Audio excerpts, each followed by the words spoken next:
I need to prove cash next before I double rule, actually. Let's see, what do they have? Where is proof cash at? Lower right? Yep, okay, we can do that.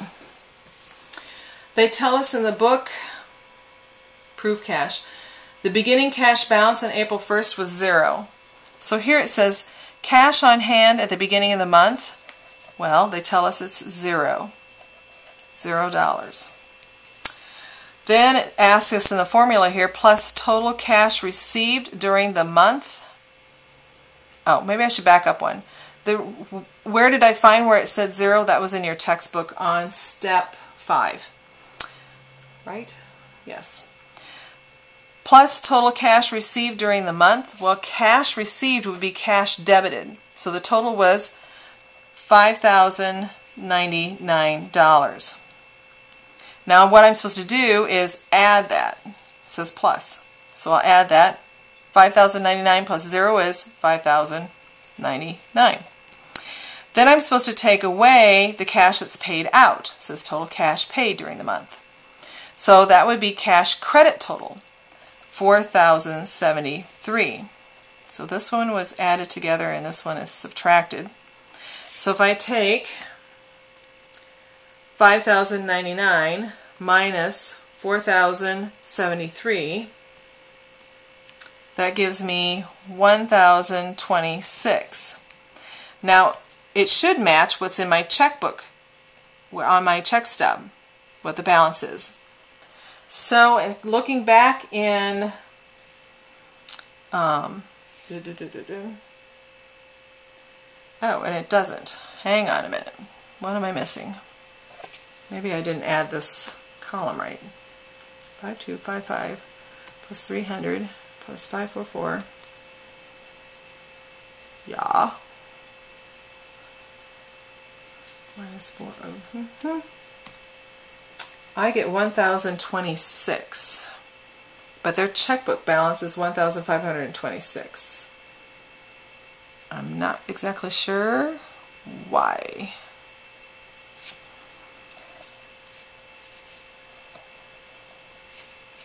These two need to balance. They need to equal out. So something is not right. And without too much bother, that's a case where we have to look back and see what we did. Maybe I added something wrong, or wrote down something wrong. So I'm going to quickly just look at my cash. We got 1,500 from the first page, 2,500, 255, yeah, 4,255, and I carry that over, so another 300 plus 455, 5,099. Unless I use the wrong numbers. I got 544 and 300. 500 was paid out, and then 1,000. No, it wasn't in this transaction. Okay, so let me try the cash credit. 375 plus, we'll say 800, 500 plus 300, and plus 250 plus 1,000 plus 1,148. I'm starting to combine things together. 500, yes, 4,073. Well, I'll have to look at school to see if there's anything different. If it is different, I will add to this recording somehow. If it were to equal, which it should, I'm not quite sure why it doesn't, we would want to, if it were to equal, then you're going to double rule. I wish it wasn't so late. And double ruler here. And you would write the last date, the 30th, and you'd write in totals. And we will not post these two totals, general debit and credit, because we're going to do them individually to those accounts that we've been listing. So I'm going to put a check mark in parentheses underneath those two totals. and then that would be it. But for some reason, this is not right. So, give me a few seconds. I'm going to look back to see in my transactions, maybe I put it on the wrong side for some reason, because I'm not exactly alert right now. So let me go back real quick. This is chapter 3.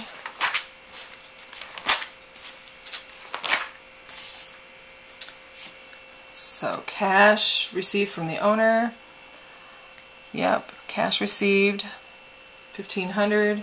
Cash paid $375. Okay.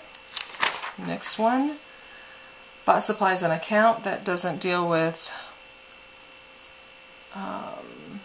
Is this the 5th? Oh, here's one. Bought supplies on account from Palm Supply. This is it right here. I didn't pay cash, I bought it on account. So this actually is 2 lines long. That's why I had an extra line. I wonder why. Okay, I don't know if you can see this or not.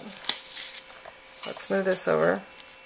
We should have had on line 5, or line 3, but date the 5th. It should really be 2 lines long. So I'm going to have to fudge here. And go ahead and erase, and we'll just make do.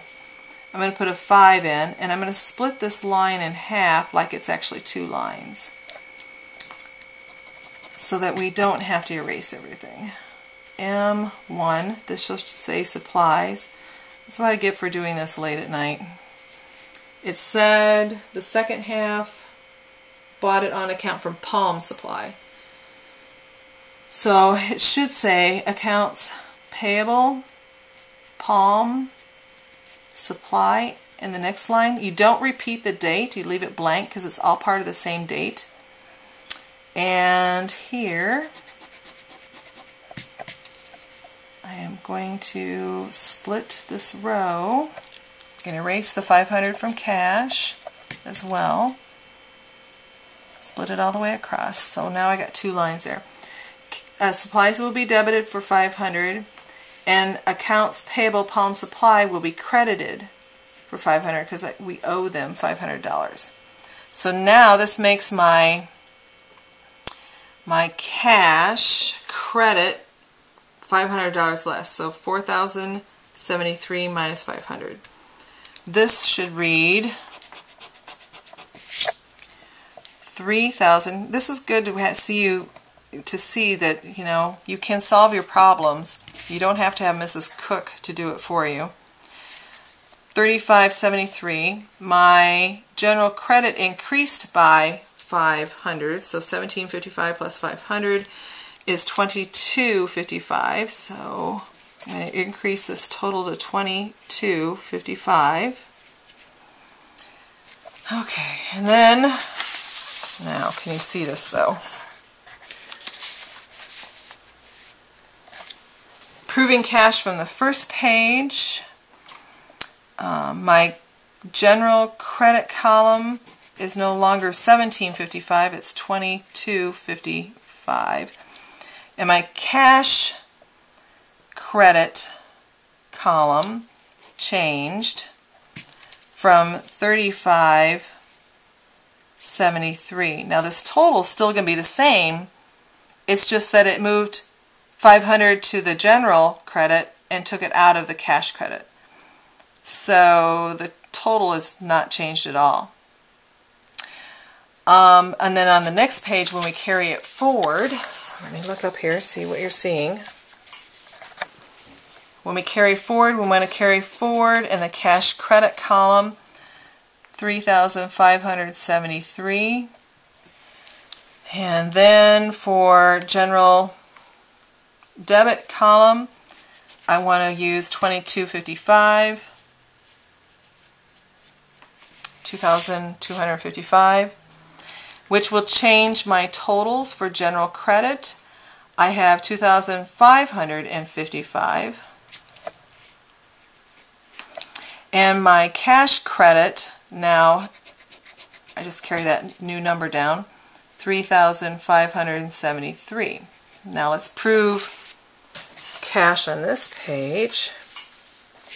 So we're going to come down here, and what changes is my general credit, so 2,555, and my cash credit will change to 3,573, and it's just money being moved within the same column, so the total will still be the same.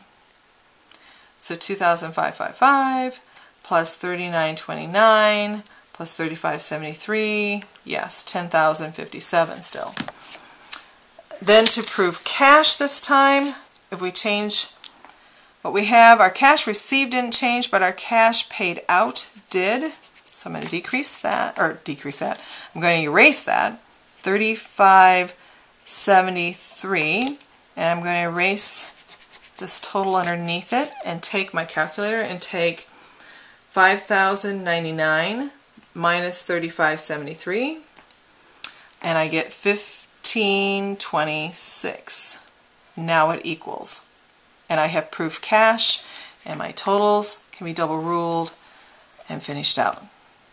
That was actually good for you to see that all I had to do was go back through my transactions, work through them again, find what I had for an error, correct it, correct the totals, carry everything forward, change my proving the debits and credits equality, and change the proving of cash.